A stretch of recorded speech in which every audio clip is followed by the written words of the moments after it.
Take, for example, if you're a Mm. carpenter, you might work crazy hours, but you're so passionate about this. It's both a job and your art form, where it gives you purpose where you don't feel burnt out. So it's not just about work less, but make sure you're working with meaning and purpose and figure out Mm. what that thing is and do it. If doing yoga 24/7 gives you purpose and happiness and you have clients for that, that's okay. And I think people try to equate work-life balance with working less, and that might be true for you, but it should also be about what makes you happy and gives you purpose. There are some dialogues that leave you feeling quite electric, like you've just glimpsed through a wider, more brilliant lens. My dialogue with Vincent was one of those moments. Vincent is the kind of leader who doesn't just shape brands, he shapes the way we think about creativity, the way we think about leadership and the soul of our work. He's wildly intelligent, deeply experienced, and a powerhouse in the world of design and creative direction. But what struck me most about him wasn't just his brilliance, it was his kindness, his warmth, the way he speaks with such clarity and conviction, yet never loses that sense of wonder, of curiosity, of genuine presence. We talked about what it truly means to lead as a creative, not just in title, but in purpose. How leadership isn't just about skill or experience, but about vision, humanity, and a willingness to go beyond what's expected. He shared insights from his journey, one that took him from being a brilliant designer to a leader at the helm of a $1 billion company's creative vision. And through it all, his compass has remained steady: creativity with meaning, work with depth, leadership with heart. This conversation reminded me why I do what I do, why I create, why I share, why I bring these voices to you. Because creativity is not just about making something beautiful, it's about impact as well. But it has to be authentic, right? It has to come from a pure place. And it's about connection. And it's about the quiet yet powerful way that we shape the world through our stories, through our work that we bring forth.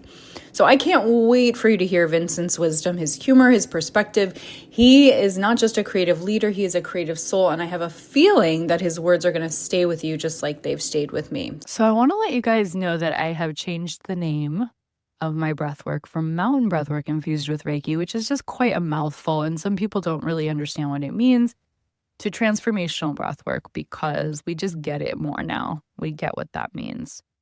And you're going to have, if you show up and you allow me to guide you, a deep, beautiful transformation.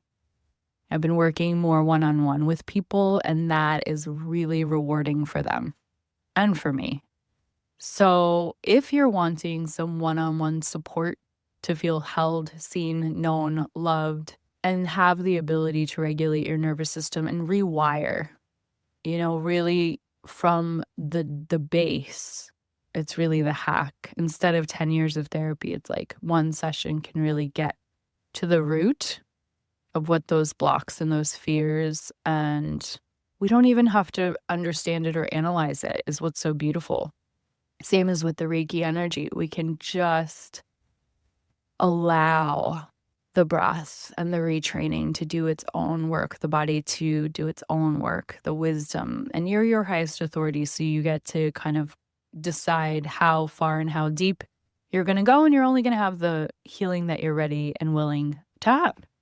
So I'm actually about to do a private session now. I had one yesterday. They're going so well, and people are just getting so much out of it. So I'm excited. I'm excited to work with you one-on-one. Reach out to me if that's something that you're wanting to try. And I promise you're going to have a beautiful experience. Welcome to The Authentic Creative, where we expand our capacity to feel good one deep breath, one bold choice, and maybe a little bit of magic at a time. I'm Siri Baruch Thornton, healer, creative, and lifelong explorer of all things energy, self-expression, and joy. With over 26 years of experience in Reiki, Akashic Records, and transformational breathwork, I've learned that feeling good is not a luxury, it's a practice. And sometimes it's a little messy. This podcast is here to help you trust your intuition, break the rules, the ones that need breaking, and live more fully in your gifts. So give yourself a deep breath, get cozy, and let's dive in. I'm really excited because I've got a new friend here. His name is Vincent Wanga. So you guys are going to get to discover Vincent in real time with me. He is a dynamic international design thought leader, a creative keynote speaker, an award-winning creative and executive, an author of The Art of Direction, a serial entrepreneur, an experienced brand consultant with an exceptional range of expertise over a distinguished two-decade career. As former vice president and head of creative for one of the fastest growing technology startups in North America, he oversaw corporate brand strategy and creative during unprecedented company growth from pre-Series A to an over 1 billion unicorn valuation. Wow. So Vince lives in Washington, D.C. and Asheville, North Carolina with his dog Akello. Is that how I say your dog's name? That is accurate. Okay. When he is not working on new business ventures, he passionately travels the world, collecting creative inspiration at the finest boutique hotels. Rewards points can buy. You guys can find him at vincentwanga.com. So, Vincent, I'm so curious. Where did you grow up? What was the beginnings of your childhood like prior to, like, let's just say, like, the first 18 years? Give us a little overview, if you will, because I want to know who you are, where you started, how it all started for you as the person, the amazing person that you are. Fair enough. I appreciate that. First and foremost, it's an honor to be on this show. I love being in new spaces, and I appreciate that question. I am African, so I'll try to keep this concise. But our rich tradition of storytelling, I'll try not to be too verbose. I But mean, I want to hear. You can be verbose if you want to. Fair enough. Fair enough. As I alluded to, I was born in Nairobi, Kenya, to two PhD parents, and I mention that all the time because I'm incredibly prideful, not just of their academic success, but their sacrifice. For most of my life, up until almost my mid 20s, they were in school.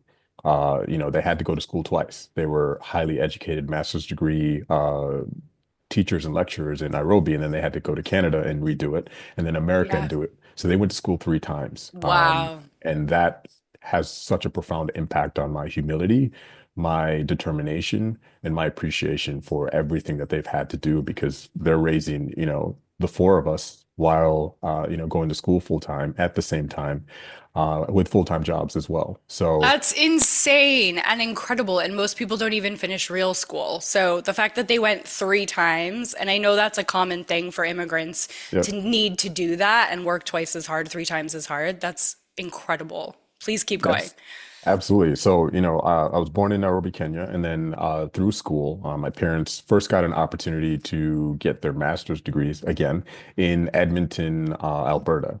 So Okay. they moved there. This was before I was born, and they lived there for I think 3 to 5 years. Had a really great experience, completed school. Then they went back to Kenya, where I was born with my late twin brother. So born in Nairobi, Kenya, and then we lived there for about 3 years of my early childhood, and then they got an opportunity to get their PhDs at the University of Minnesota. So these Africans who are highly educated, living on the equator, are now in the coldest region of the United States, completely alien from, our friends and family and culture to go to school again.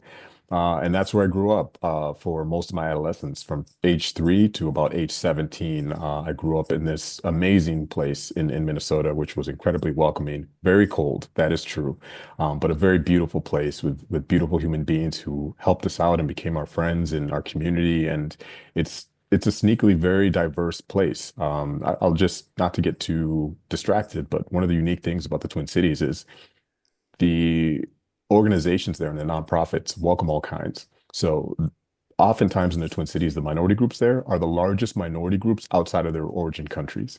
Mm, So the most Mekong River Basin people, like Laotians and Vietnamese, etc., are based in Minneapolis. The most Somalis outside of interesting. Somalia are based in Why Minneapolis. do you think it's such a hub?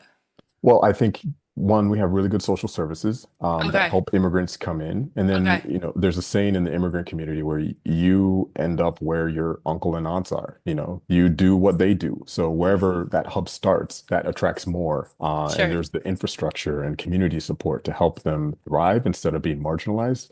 And if you go to the Twin Cities, you'll see a lot of that diversity. And the reason I bring that up is although I grew up in a what would seem like a monolithic place, I had friends from Germany, from South Korea, from Uganda, from, Laos, from everywhere in the world, in this unique program I was in and in the Twin Cities. And Wow. I got a really rich cultural experience I wasn't expecting when we got there. So Wow. yeah, my origin story is pretty interesting, from multiple continents and growing up in kind of this multi ethnic student professor housing for most of my youth. Okay, so I'm just so curious. Your parents had such a drive, and you said, they really sacrificed. What was it in them that gave them this drive, that made them willing to make these sacrifices? What was it in them? What was this fire that was burning so bright in them? Where did that, do you think, come from? How did they sustain that? What was their why, if you will, their motivation to get you to where you are? Yeah, I mean, I would love for them to answer that question for me explicitly, but I would have to guess it was us, and Yeah. I want to make it really clear because sometimes people hear like, oh, you came from Africa and you came to the West and improved your lives. Like we were upper middle class in Kenya. We had, a really great life. They were university professors where we were we had a big home with chickens in a yard, and it was only until we came to America and had to start over that we really struggled. So I want to erase Interesting. that perception, first of all. Interesting. I think the second part is, it wasn't an economic motivation for them. I think it was no matter how you're doing somewhere else, there's something about mixing that hard work with the opportunities that are available in North America and in parts of Europe that really are combustible in a good way. And I Hmm. think they saw their ceiling in the country that we came from, that we love Okay. dearly. And they came over here less about them and more for us, to give us an opportunity to surpass them, and to lay a foundation for us where our success and drive that's been determined through them could create limitless potential. And I think individually, if you look at the success of my siblings, we did not waste that opportunity, and we're grateful for that sacrifice. Amazing. And you have a brother that passed, you said? A twin? I do.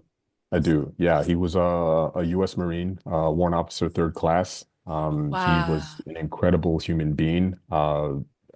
Anyone listening, I can't describe to you what it's like to lose a sibling, let alone like a twin. Yeah. But I will tell you something amazing about this individual. He was a full-time Marine, warrant officer, served in both Iraq and Afghanistan. He Wow. was a uh, volunteer firefighter, Firefighter. Yeah. volunteered in his community, was a father, just an incredible Wow. human being who did the most difficult things as hobbies. So I just really have so much respect for him, as a person. Yeah, he unfortunately has passed, but his legacy lives on, and we all honor him anytime we can. Oh my gosh, I can only imagine losing a twin. So, but you grew up with him and he passed like in the past 10 years. Yeah, he passed in 2018, but I did grow up with him. And, again, for anyone who hasn't had the benefit of having a twin, it's like having a built-in best friend. It's an Yeah. amazing experience, but right around high school becomes adversarial because now you're competing. So what we love to do is kind of separate ourselves in high school, and we develop Yeah. different personalities. He Yeah. went the more mechanical route. I went creative. So he had Okay. kind of an engineering mindset. I was the creative, and we had our own friends, and we had an agreement like at school, we're our separate people, but we'll be Mhm. best friends when we get home. And that's how we were able to coexist and not go crazy sharing friends and resources and people mixing us up. So it was an interesting experience. This is so off topic of what we were planning to talk about, but can I just ask you, did you guys ever trade places for fun or for benefit? Not intentionally. We were fraternal, so I don't think we looked alike, but Okay. people would confuse us a lot. Our mother would sometimes confuse us, which was Oh, confusing. yeah, yeah. So we didn't quite have the benefit of like identical twins, but Okay. coaches and teachers would mix us up all the time. So, I'm not going to incriminate myself, but we definitely took advantage of that sometimes if, he got sent to study hall and I had a free, Hey, we're going to pause here for just a moment. What's the thing that's never getting better? The thing that keeps you up at night? The loop you can't seem to break free from? Bring it to our Akashic record reading session. This isn't just a reading, It's a sacred conversation with your soul, with your team, your masters, teachers, and loved ones and guides. A place where the deepest parts of you are seen, heard, and understood. What happens in a session? You receive the clarity you've been searching for. You get the validation for what you've been feeling but couldn't quite name. You experience an energy clearing, releasing lower vibrational and stuck emotions so you can move forward lighter, freer, and more aligned. What if the answers you've been seeking are already waiting for you? In this space, you can finally breathe, release, and receive the relief you've been craving. One session or a package are available over Zoom from anywhere in the world. It's time to lift the weight off your heart. Say yes to clarity. Say yes to relief. Message me to book your Akashic Record reading today. Link in the show notes. And we're back. He got sent to study hall and I had a free afternoon. I might do that for him That's and so we cute. found creative ways to mess with people, but nothing too serious. I've been friends over the years with twins, and it's very special. It's a very special relationship. So you said that you're a creative and Yes. your brother went the other route. And so, what essential skills do creative leaders need beyond design talent? And how can they cultivate a deeper sense of vision and purpose in their work? Yeah, that's a great question and a deep question. I think the reason I emphasize that I'm a creative is it's a totally different mindset. From anyone who knows a creative or is a creative understands we look at the world differently. We think differently. Everything is an opportunity to problem solve using these unique skill sets that nobody understands except us. And I think that's always challenging, especially given my African background, where it's doctor, lawyer, engineer. Mm, So telling your parents, hey, I want to be a fine artist and go to New York and sell paintings is not exactly match up with their sacrifice. So mm, finding a way to kind of turn that into a career is what really led me from the fine arts, which I love, from sculpting and drawing and doing charcoals and all those things that really gave me fulfillment in my youth into design. When I got in front of a computer in a special program in high school, and I figured out, oh, there's a commercial application to this mm, where I can mix kind of this scientific analytical brain I inherited from my parents with this creative wanderlust that I have naturally and combine it into something that's economically viable. And once I met design, I really thrived and took off. And I didn't start with design, to be honest. I experimented with architecture and okay. so many other different disciplines. I wanted to get into film, and I actually went to film school for a little bit, trying to find my niche where I could apply this duality in my brain to maximum effect. And design is kind of where I settled, and I really thrived from that point forward. Uh, Amazing. to answer your question, though, Yeah. I think knowing that creatives are different, one, I think you have to really understand that our creative energy is a great problem solver. I've never met a creative in my life who's seen a restriction and thought that is inhibitive. I always love to Mm, say, like, take a fine artist and give them one color to paint with. Most people are like, well, it's going to inhibit what I do. I'm looking at the beautiful art behind you. And that's what they'll create. They'll find a way to turn that restriction into an opportunity to get around it using their creativity. And that, I cannot tell you how valuable that skill is. And it's not something you can teach.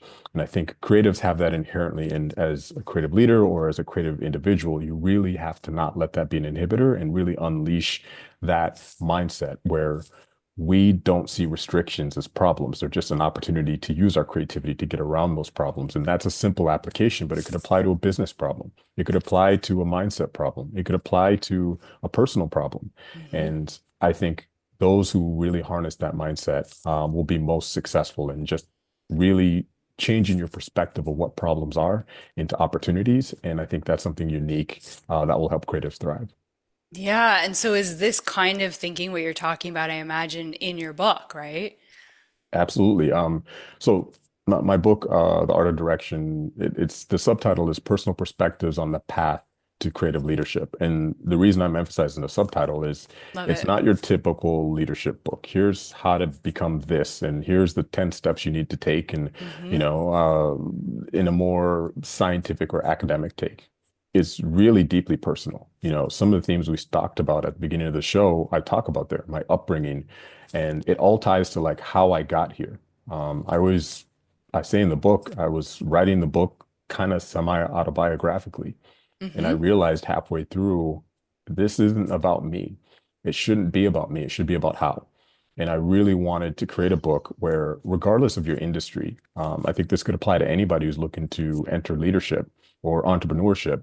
Here's the soft skills that are really important to help you get there. The things that aren't in the job description, the things that they're not going to teach you in school, those inherent qualities that people gatekeep to advance themselves. I'm not going to be one of those persons, and I'm going to write the book I wish existed when I started my career to really give you a shortcut. You know, things like empathy seems like such an ethereal trait, right? And especially in corporate America, it is essential in leadership. And Mm, we mentioned creatives, they're different. You got to understand how they're different. And engineers are different, and marketers are different. And you might be leading all three. So how do you manage them all the same way? You can't. You have to understand mm. each unique group, their needs, their nuances, and adapt accordingly. And that's why I call it the art of direction and not the science, because it has to be adaptable. And leadership should be driven by empathy and humanity. And Yes. I am living testament that that can also produce results. It's not a sacrifice. And that's why I thought it was really important to write this book. And I hope it touches more than just creatives, but it really starts with my personal story and journey and how I got here. Hope other people get there in a much less scenic route than I had to take. Oh, yeah, you want to get them like straight to the good stuff. And that is very empathetic of you.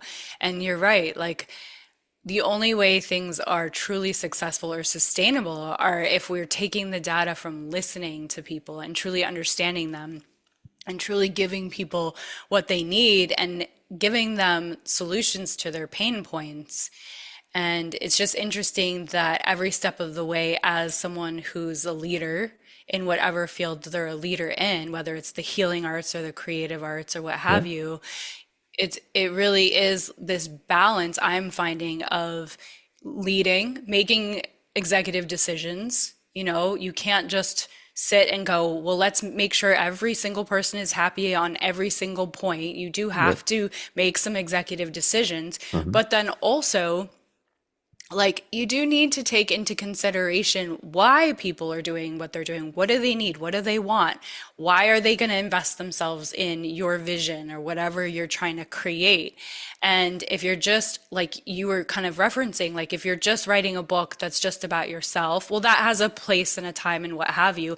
But if you're really interested in leading others, like you're doing and like I'm trying to do, it's like we have to balance that vision that we have with what other people are needing. And it sounds like you have such a wealth of experience and knowledge and such a diverse foundation and such a appreciation and respect for the creative mind and the way that people are different in the way that they work.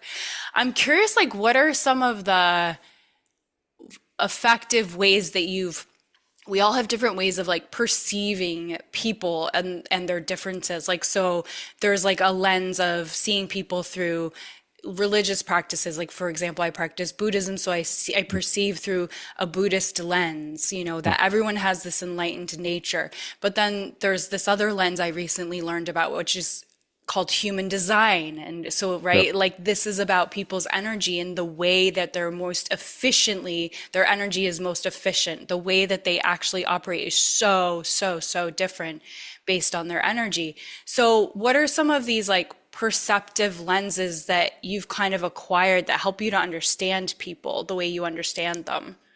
Yeah, that's such a great question. One thing I do, and that's really connected to me, is travel. I learn from Yeah. other cultures and other, people who have similar problems but solve them in completely different ways. The Germans solve things different than the Koreans. Tell me more Eh, about how the eh, Germans solve things. My brother lived in Germany for 8 years. Beautiful over engineering, right? Where the Koreans might want simplicity, but the outcome is the same. It's still a high quality product, so there's no wrong or right way. But Yeah. I take bits and pieces from both. So I learned from the Germans the Bauhaus design treatment, which is beautiful attention to detail and precise engineering and practicality. And Okay. then I went to Japan, for example, and I learned about simplicity. Yeah. And I got into Taoism. And forgive me if this is not my area of expertise, but one thing I learned, and I believe that's a sect of Buddhism, but Taoism is really in Japan about this worshiping of nature and this connection with nature. Amazing. And I learned about mindfulness meditation there. And the adaptation that I Amazing. learned was at first I have an overreactive brain, so I have an insomnia because I can't turn it off, which makes me a great entrepreneur because I'm coming up with business ideas at 3 a.m., but Oh my terrible for your God. Tell health me and about sleep. it. For sure. So trying to meditate traditionally, where you empty your mind, has been very difficult for me. But I Mm-hmm. learned in Japan, this mindfulness technique where you focus on one thing, Yeah. just one thing, and it helps erase the clouds of everything else that's distracting you, and you focus on this one thing, and it helps bring clarity to that thing. And the difference is you can do it at the airport, you can do it in the bathroom, you can do Mm-hmm. it 15 minutes before you go to sleep. It Mm-hmm. doesn't have to be this extended place where you need Yeah. this It's not like a rested. mountaintop practice. Yeah. Right. So it's a little more practical for somebody like me. And what it allowed me to do, like, let's say I have a problem with a team, or I have a problem that I need to solve for a client, or a own personal struggle. I use mindfulness meditation to really focus on that one thing. And it only takes 10 to 15 minutes. And if you take all that human brain power and focus it on one thing, you'd be surprised what you can achieve. And I just have this moment of clarity where I can think about it, even in a distracting environment, and come up with multiple solutions that then when I'm done, I can go test and refine and save me hours of kind of going in the hamster wheel trying to solve something.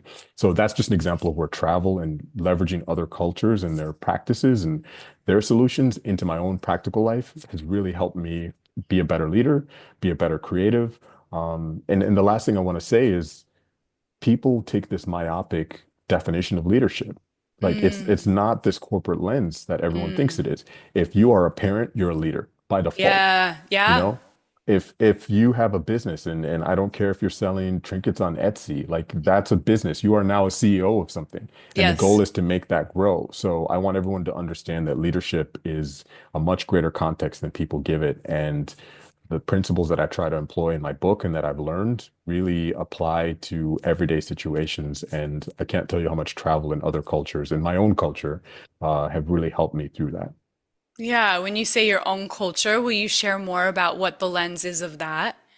Absolutely. So what I love about my culture, and first in the context of Kenya, but also in the greater context of the African tradition, is Mm-hmm. storytelling. Mm-hmm. Um, Ah, okay. one thing we have in common with the Italians is we cannot not use our hands. We're expressive. There's a common link there somewhere in history, but the art of storytelling is so rich in Africa, particularly in East Africa. And part of that is we didn't have a written common language until very recently.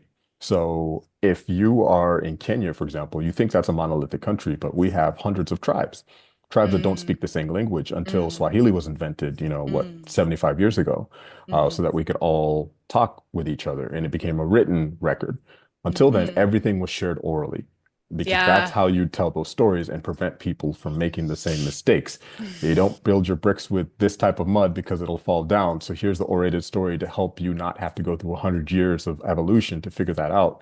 And Yeah. that power of storytelling is something that is deep inside me. And I've used it to unimaginable success in my career because as a creative leader, producing something is one thing, but if you can't tell your story, if you can't be convincing and compelling, you can't do anything in my field or as a creative in general. Imagine you go Mm. to a gallery and you see someone's beautiful artwork and you read the description and it's uninspiring.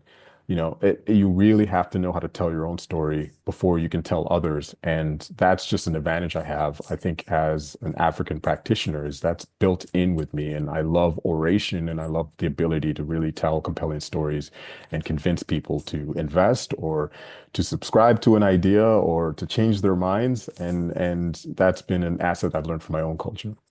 Storytelling is everything. It's everything. My husband is a Hollywood screenwriter.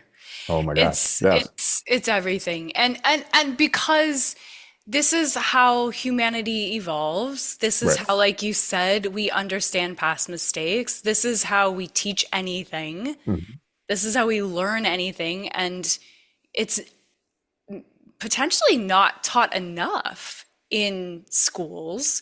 And so this is very much what is involved in your book is the art of storytelling, yeah? Absolutely. It's a huge theme in there. And to bring it back to the context of leadership, like you are the chief storyteller. Like Yeah. you have to convince a board, convince a client, Yeah. convince the world that this is a great idea. Advertising is storytelling. What your husband does is storytelling. And that's why Yes. it's really important and essential. You can't do anything without telling a compelling story. And within that story, you have to mix metrics and the things that actually motivate people to do what you need them to do. But it starts with how do you create an emotional appeal? Or can this be comedic and relatable?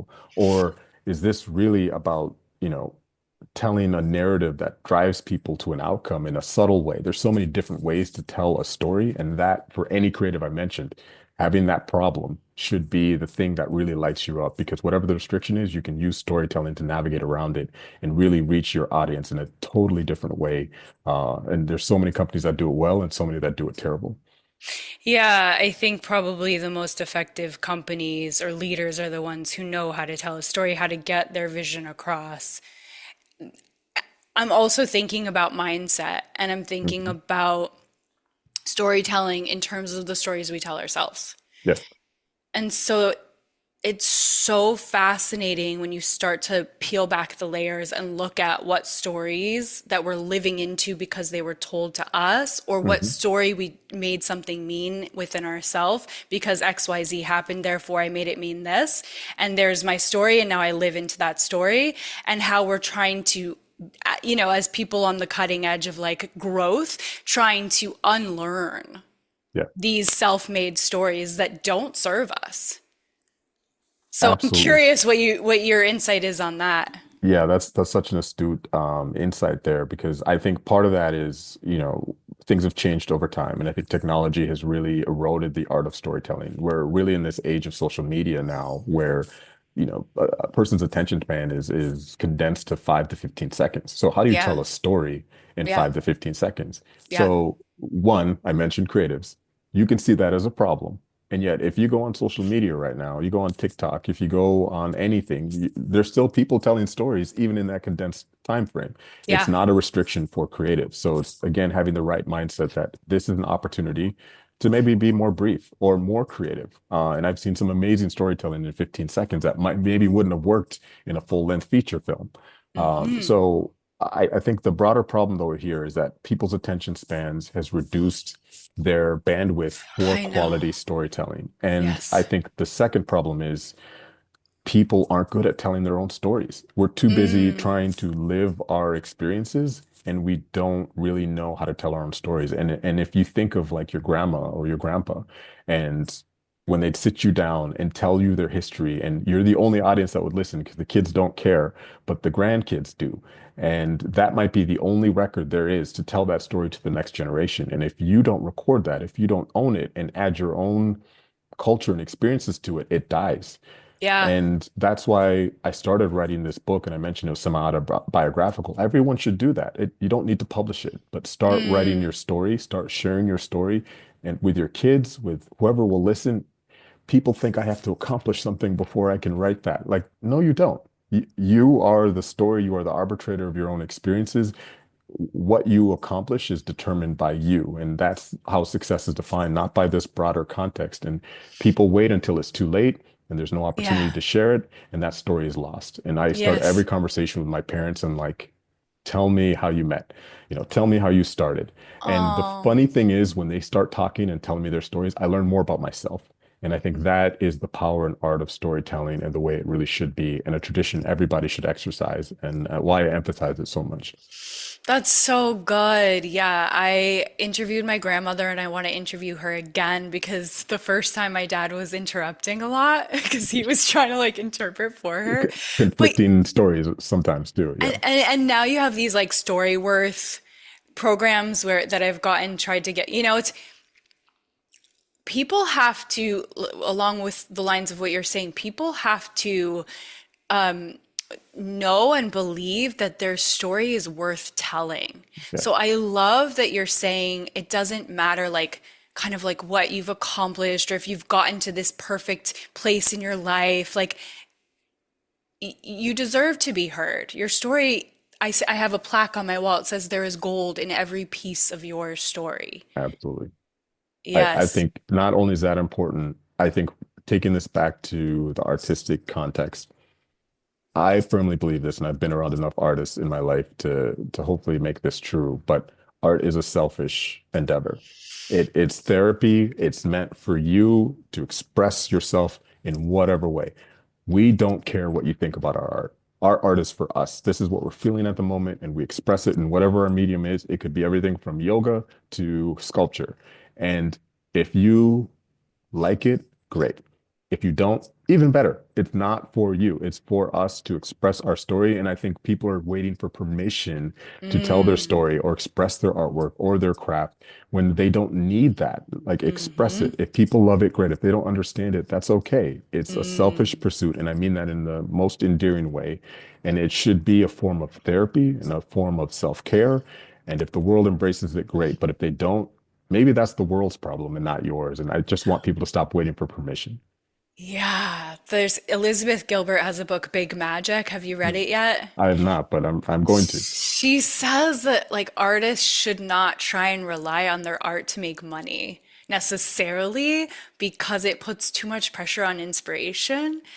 And so that's an interesting topic as well. Just bubbling up for me because I'm like, oh my gosh, we're making it for ourselves. It's selfish, but what if you're relying on commerce?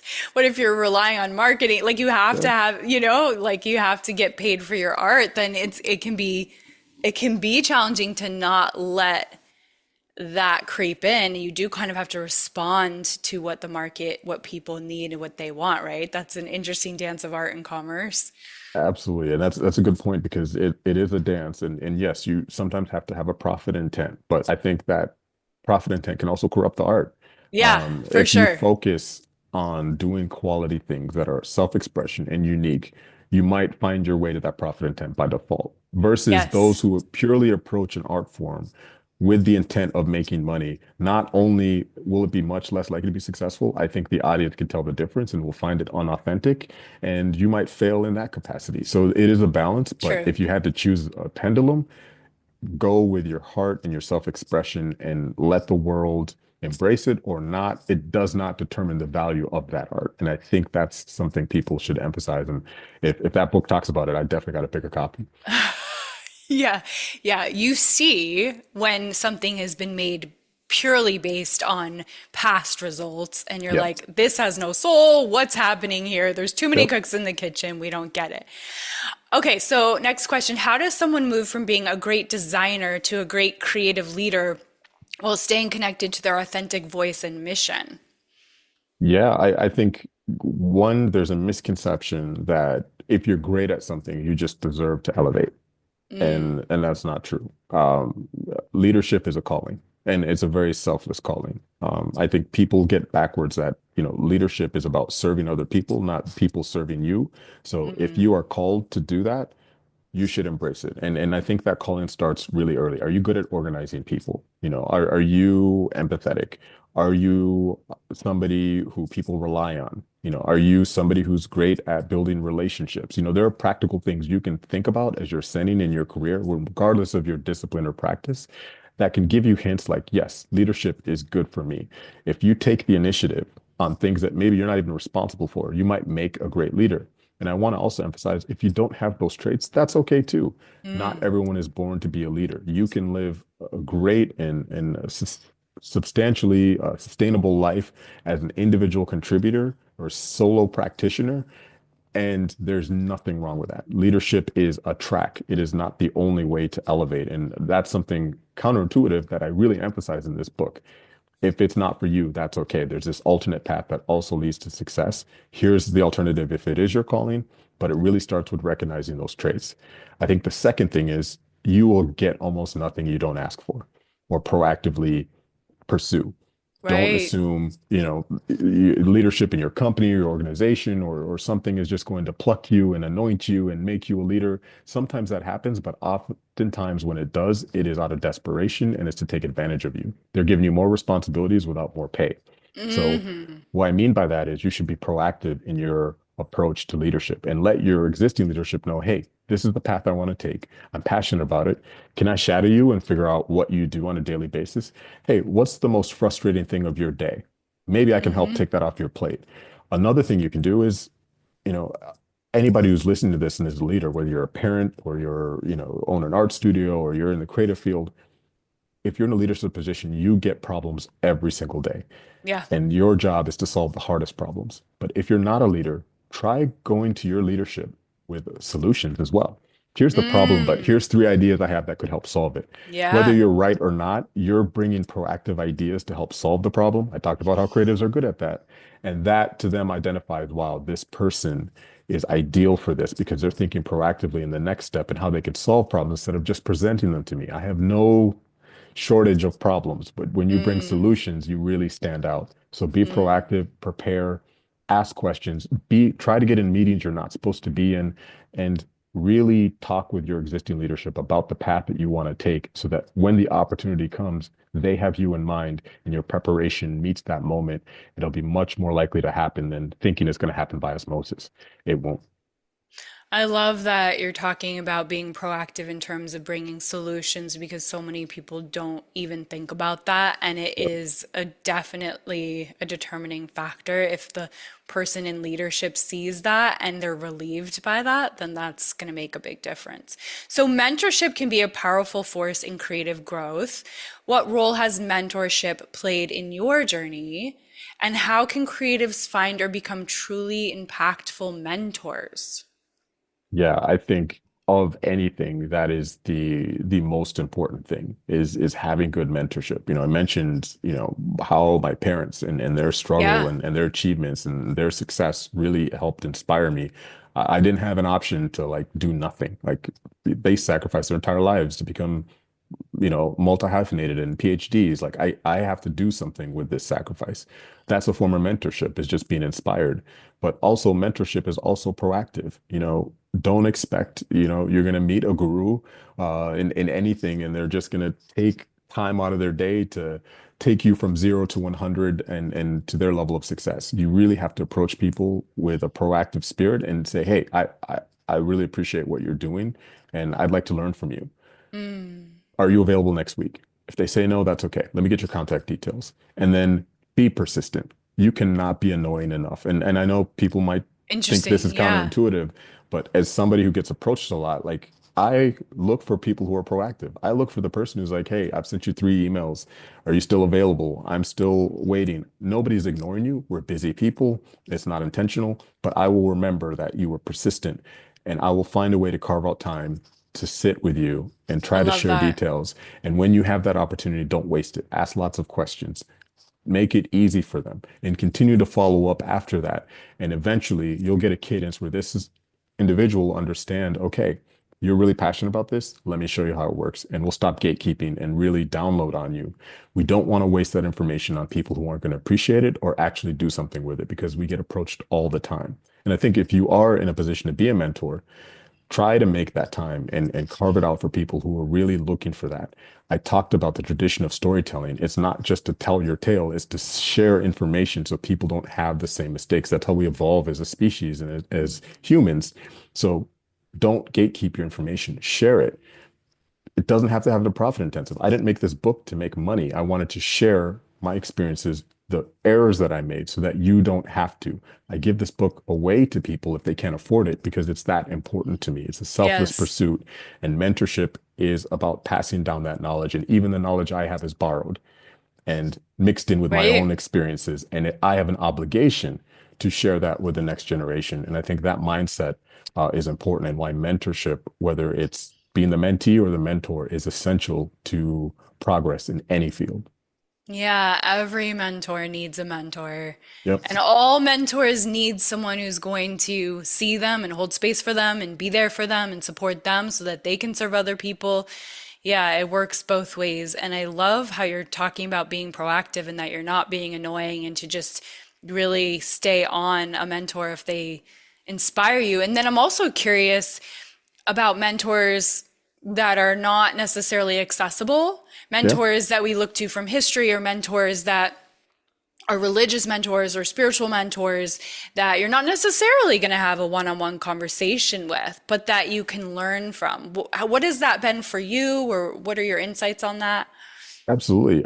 Chances are those mentors who are prominent and accessible have written some sort of manifesto on their consciousness. So there's a wealth of information on our phones alone. There's no excuse to not learn from them. I learned about Dieter Rams and his Bauhaus school before I went to Germany. I was a kid. I was stealing those books from my dad's library.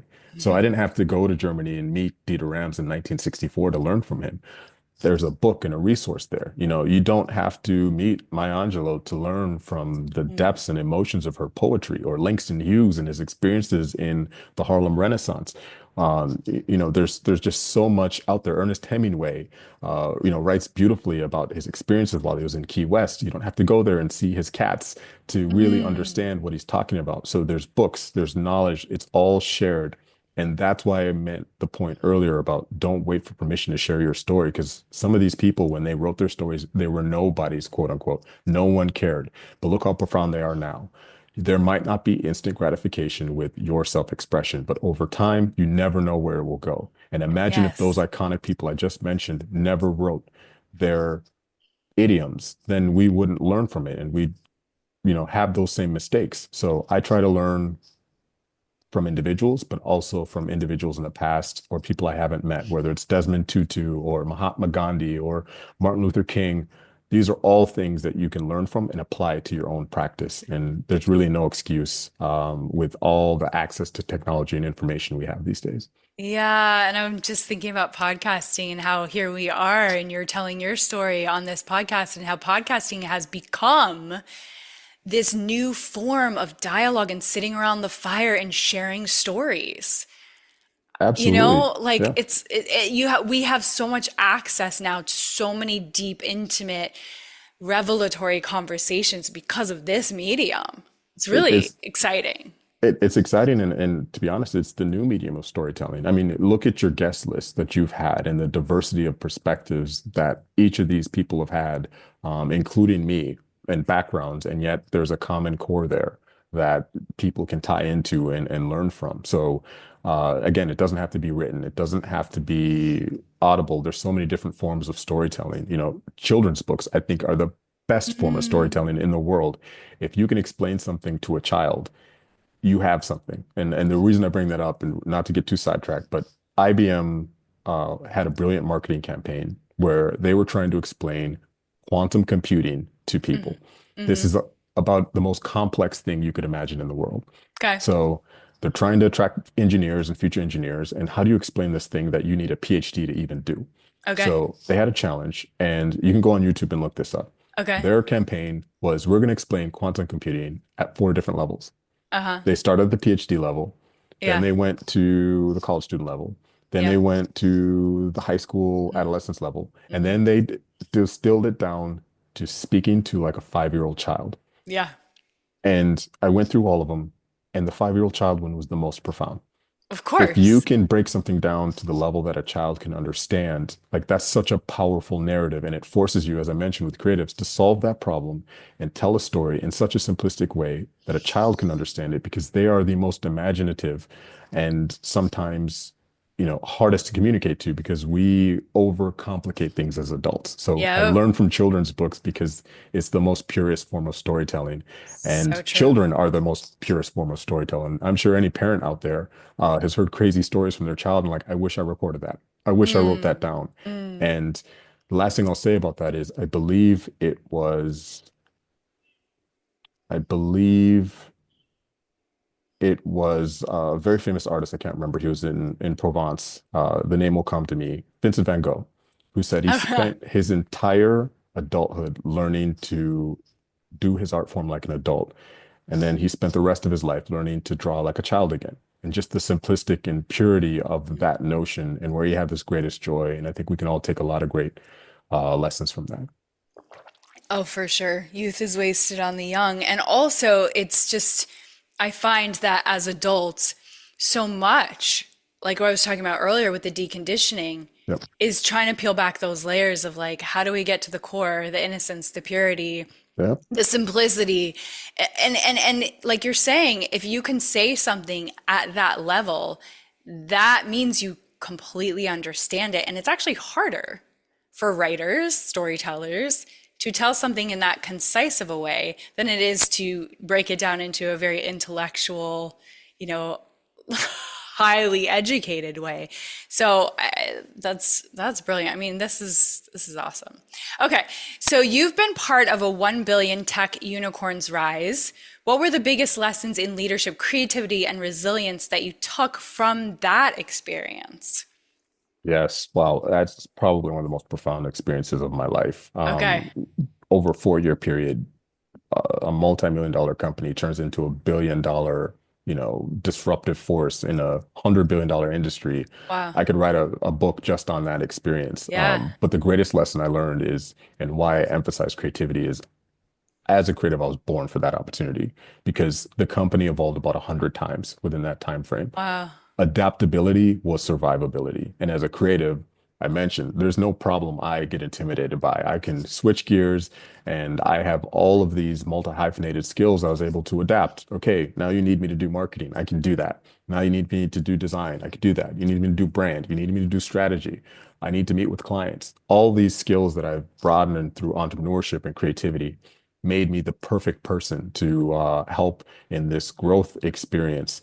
But I think the greatest lesson I learned outside of the success of that experience was sometimes people get caught up with this carrot, that's always dangled in front of us. Mm. Like just there's this payoff at the Mm. end of this struggle or this effort, and oftentimes it isn't materialized. And I think the point I'm trying to make is don't get too obsessed with this carrot that's dangled in front of you, whether it's corporate America or your fitness goals or whatever. And one, appreciate the journey, but also make sure you're motivated because there's something that delivers you purpose and meaning in that pursuit, and not just because there's a financial reward at the end of the rainbow. And the reason I Yeah. mention that is on that journey were incredibly hard times, incredibly difficult decisions, unflattering events. And if you're not purposely motivated, you will one burn out and two you will Mm. fail. And I think that is not just a lesson in entrepreneurship and a startup culture, but also in leadership and making sure you're in it for the right reasons, because you'll Yeah. need to draw on that purpose and that meaningness when times aren't fun, when the job isn't as sexy as it was sold to you, and you really have to dig deep to remember why you're here, why you're serving your team, why you're a shield for your team. And that will help get you through, hopefully, to successful outcomes rather than just hoping for a pot of gold at the end of the rainbow that might not come.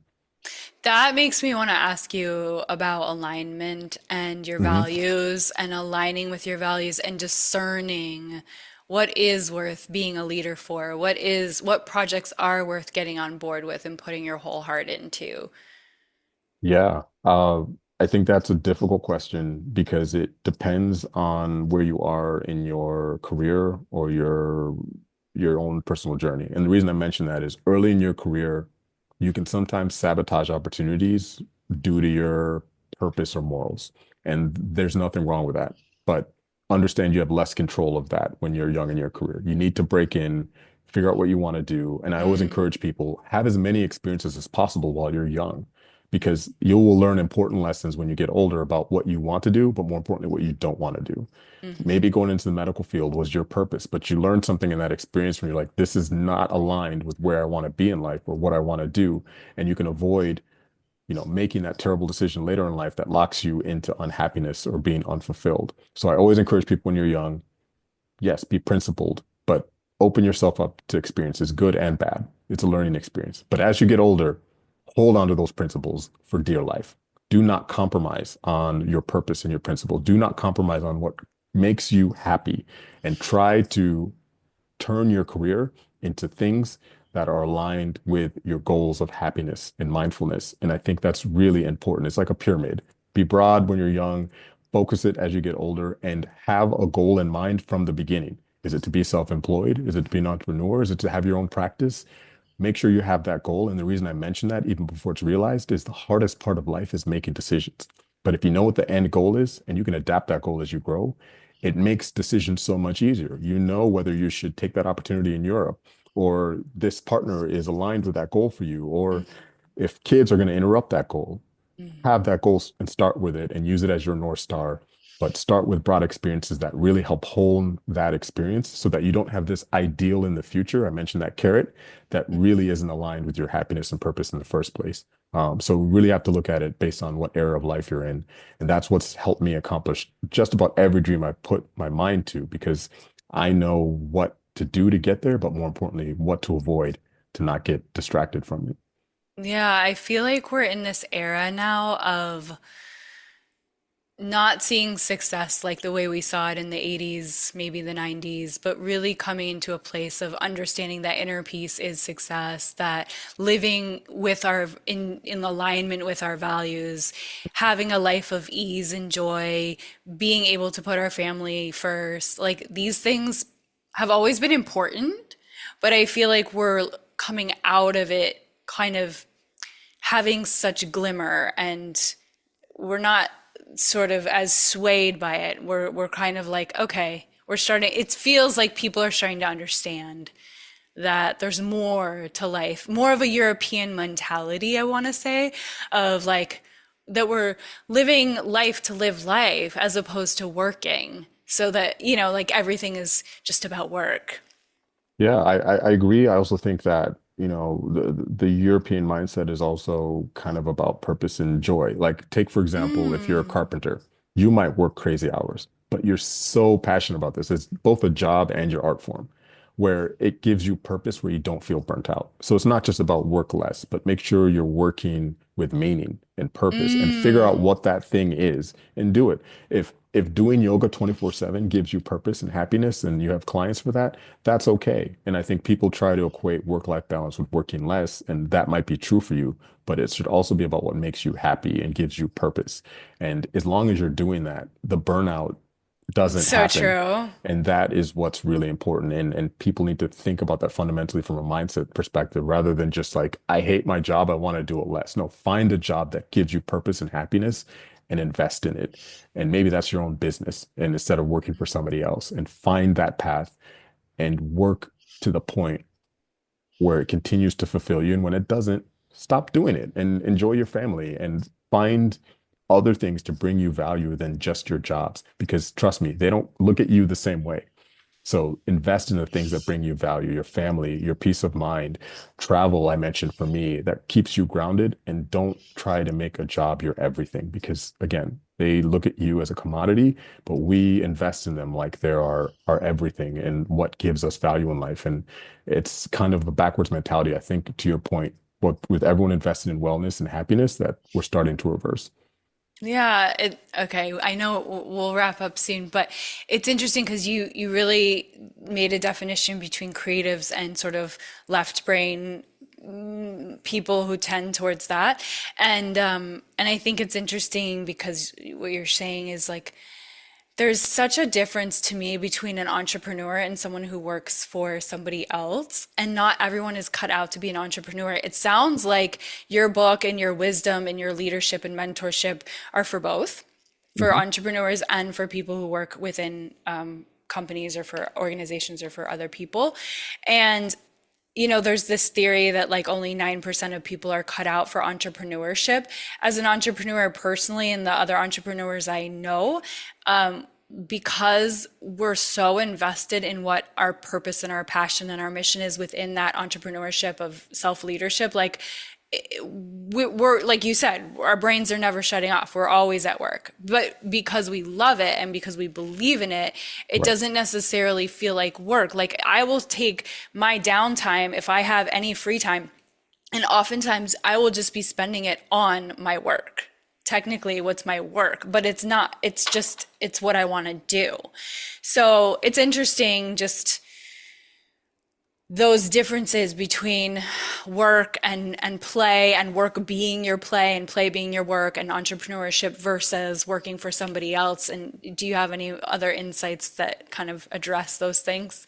Yeah, and I try to be careful not to say like one path is better than the other, whether you're climbing the Sure. corporate ladder or you're an entrepreneur or you're doing something else. Like there's no wrong path. But all I'm saying is that you should make sure whatever you're doing brings you purpose and happiness. So I don't try to define paths for people. But as an entrepreneur, I think the magic of it is what I'm working on in my pyramid is to align my values and my happiness and my lifestyle with my work. Yeah. And I think uniquely in entrepreneurship, you can do that. You can figure that out. Maybe you love Costa Rica and you're an eco-tourist and you care about the environment and you open a wellness retreat in Costa Rica where you get to host Are clients you and teach them. psychic? Come on. I'm just saying, like, imagine you could align your business with your Yeah. values, and that's the power of entrepreneurship is you have more control over doing those things. And you, whether it's practical or not, you should set that as a goal. Again, so it makes life decisions to getting towards that goal so much easier. And you get to share your values with clients and customers. You have a business and you're living the life and lifestyle that brings you happiness and purpose. And that's just one example of many, whether you're a doctor and you can open a private practice so that you can help lower costs for your patients and have more Mm, intimate care that you can't get in a big hospital, whatever it is, mm. that is the power of kind of manifesting that through aligning your values and goals with your business and something that I really emphasize and I'm on that path and journey for. Yeah. Thank you so much for these really heartfelt, soulful answers, but also answers that are like super practical and informed and wise and intelligent and like based on tons of experience with a lot of success that you've had. So I feel like you said, you kind of have all of these different aspects that are amalgamated into one experiential mentor. I think it's fascinating. If you were a superhero, like what would your I just kind of feel like I've never asked this before, but like what would your superhero quality, what would it be? Would it be like the adaptable man? Possibly. I've acquired a lot of skills in entrepreneurship, which has been very beneficial. I think just vision is, I have many quote unquote superpowers, but vision is really important. I think differently. I see the things that make me happy way in the future, and I set Wow. that as a goal, and I go at it with a determination that cannot be distracted. And I want to emphasize that I often fail. That's And great. that is sometimes more valuable than success because I Yes. learn lessons from that. That the next goal Yes. I set, I like, okay, don't do that thing. Yes. And it makes that path to success a little bit shorter. And I embrace my failures as a learning opportunity. And that actually helps me be more successful. But having the vision in the first place, we get caught up in our traditional lives and we think nothing can change. And we don't understand how much power we have to manifest our ideal outcome. And it starts with knowing what that ideal outcome is. It's not going to Mm, appear as a mirage on your journey and guide mm. you there by default. You have to be proactive. That's a theme I've said multiple times.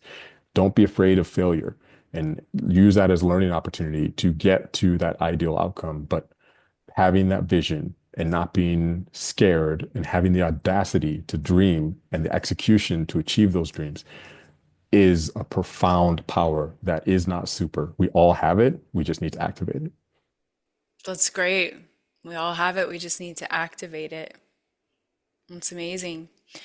Well, obviously, there's a million more things we could talk about, but I think this is really good, Vincent. And I think people are going to get a lot out of this conversation and they might have questions for you. So, if they have questions for you, where would you like them to find you on your website? Is there like a contact section? Absolutely. Yeah. You can reach me on my website, vincentwanga.com.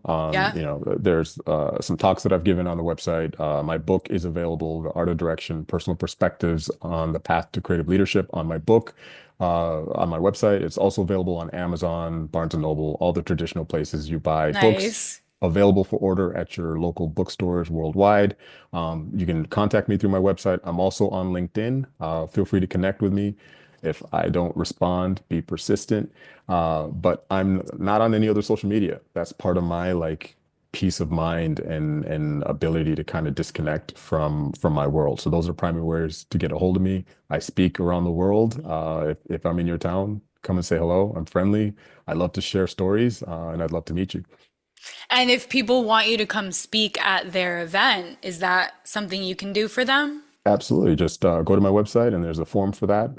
Again, this is a selfless pursuit to share knowledge, and it's not only my own knowledge, borrowed knowledge, and I have an obligation to pass it down and to share it with people. And that is my passion and something that brings me joy and purpose. So I love to give lectures in that context. Awesome. Well, thank you so much. This was so fun getting to know you Yeah. and getting to hear your wisdom. And I look forward to listening back to this and soaking it in more. And guys who are listening, gals who are listening, thank you so much for tuning in, and we appreciate you. Please keep expanding your capacity to feel good, one breath at a time. Loving you guys, and we'll see you next time. Yeah. Thank you, Siri.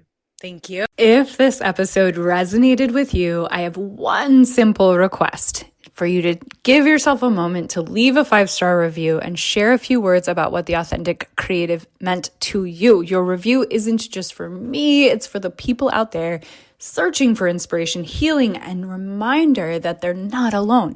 Each review helps this podcast reach more souls who need this conversation, these breakthroughs, and this magic. So if this show has uplifted you in any way, expanded you in any way, or sparked something inside of you, pay it forward by rating, reviewing, and sharing it. Thank you for being here, for listening, and for being a part of this incredible community.